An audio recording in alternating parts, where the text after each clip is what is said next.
wihishemo umujinya w'Imana.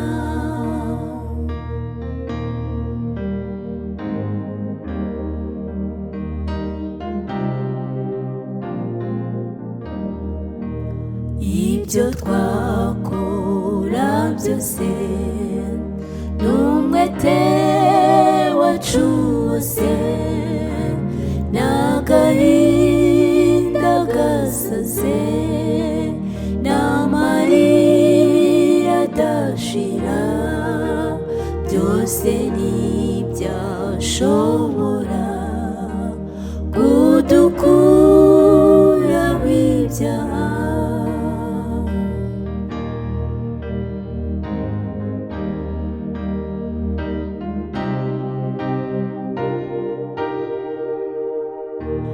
Yesu ibyo mfite byose nta mumaro bigira, sinabasha kwikiza, ndagushaka ubuntu unyuhagira imbyiro, mutabazi ne gupfa.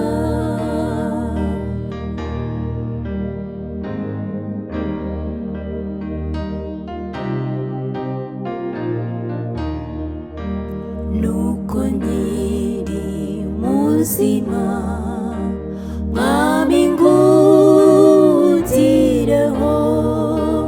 no ku munsi w'imanza ningera imbere yawe, ari rutare rw'Imana uzandeke nkwisunge.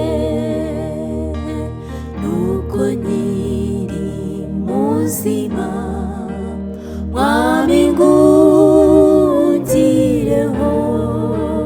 no ku munsi w'imanza ningera imbere yawe, ari rutare